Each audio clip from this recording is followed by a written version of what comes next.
Today I will be talking about if there are benefits of immigration economically for this Taking Sides project. Table of contents, immigration, and what it is and how it functions. The second section will be economic benefits as that is the side I am arguing for, and I will discuss those benefits of immigration. Then there's disadvantages as a counter argument, and then a conclusion which wraps up and talks about a conclusion of both sides. So the first section is immigration. What exactly is immigration? So immigration is essentially the process of where people move from one country to another and become a permanent resident of that country. Now, how does it work and who is eligible? That all comes down to the different statuses that there are available in terms of immigration. So in the United States specifically, and a bunch of other countries, just using the United States as an example, as all of us are living in the United States currently, so this would make the most sense. But this goes for other countries as well. There are there are refugees, and that refers to people that get their human rights stripped away from them. In the United States and other countries, these people are considered to be refugees. The people that are considered to be refugees are able to apply for immigrant status, and they don't need to have somebody sponsoring them in the process. And also, typically, refugees are outside of the country and trying to get immigrant status or relief inside a new country. As mentioned before, their rights are stripped from them, so that's why they're trying to get relief, as we call it, from another country. They also do not need to apply for a work permit, or they don't need a work permit in order to apply for immigrant status, which is really important to note just because that affects some people's eligibility and other statuses if they didn't have a work permit. Then there's also temporary protected status, and that refers to when when the country gives temporary protection to immigrants from countries that are dealing with natural disasters. So if somebody lives in a certain country and something terrible goes on there, say if you live in Japan and there's a huge tsunami that clears out everything, you can apply for a temporary protected status in, say, the United States. And we can give you 18-month time limit in order to live here, and then you'll have to go back, essentially, unless you become a permanent resident. Then there are parolees, and parolees are people that come to the United States for specific reasons that regard court cases or for parole. They are not given work authorization, which is also important to know that when you go to a different country, you're not going to have authorization of work. And then the last status to mention is non-immigrant status, because this covers anybody that's coming to a foreign country with or without the intent of permanently residing there. So they don't have to, in the end, reside there permanently if they don't choose to, but they come on a visa typically, like a tourist visa or any of the other visas out there. So that way they can have some sort of residence within the country, and then they get to decide from there what they want to do in the end with residing there permanently or just moving back home. Now we will move on to the economic benefits and how does the host country benefit from this. So economic benefits would be immigrants boost industries and help generate more jobs, which is actually true. And actually it's been said that there was more participation from foreign-born people than U.S.-born or native-born people in the U.S.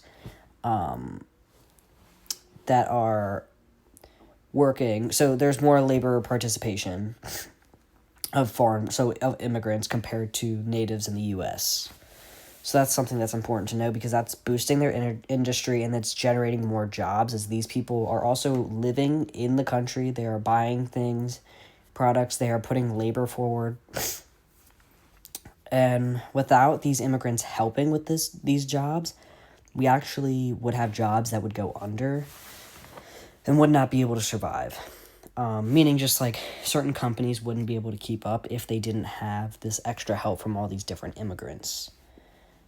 And immigrants are said to be more mobile which means that they're able to move around more across the country if there were ever need to get more materials, things of that nature, and that actually will help the economy in the end, because if they are able to move around quickly and grab the things that are needed for the job they are doing, then things can keep flowing and revenue can be made and the economy will keep growing. Another thing is the housing industry, and immigrants take up a lot of housing, which means that we are making more money in that term when it comes to housing, and when it comes to selling, when it comes to buying, renting, anything that has to do with the housing industry, we are actually making more money in the long run in the United States from that. And similarly with other countries, this is how it would work when people migrate to another country. Essentially, all of these economic benefits are going to take place if their economy may be struggling. This is an important thing to look at, is letting in a certain amount of immigrants, because they will actually boost the economy in the long run. Now, economic disadvantages. So, economic disadvantages, we have a few, as this is an alternate perspective, but essentially there are low wages and high unemployment. A lot of people think that these negatives actually outweigh the benefits that were just mentioned. So they say that immigrants getting jobs and adding to the economy can also come with initial costs, as lower paying jobs and high rates of unemployment happen. So basically, although we're getting people in, there are now going to be more people working in either one area, and there is higher unemployment in another area, as well as there now being lower paying jobs in order to get people to work in those departments, or to get people, because they have more people working, they need to lower their pay. So that can become a negative for people. And there's also a reduce of earnings, because as more immigrants have come to different countries, there has been reduced earnings for the native-born people that do live in that country. So that's something that is definitely important to look at. It might be a matter of just lessening how many immigrants come to the country rather than there being an absurd number. But again, there are still lots of benefits to this topic. There are also some other things where there are costs that occur, like consequence costs, when having people come to the country, such as in places in the United States who have had to pay lots of money in order for bills to be passed that have to do with checking criminal records of illegal immigrants and keeping them in jails. So this is something that's gone on, especially in places in like Europe, where they're actually spending more money on people going to holding them in their jails, or not actually kicking them out of the country if they're illegal. So that's another thing to think about, is the cost that you're going to be spending on these people being here, that if they should not be here.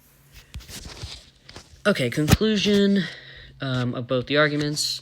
So conclusion is, in my opinion, I think that the positives actually outweigh the negatives, because we still are boosting the economy in the long run, and the labor market is really good.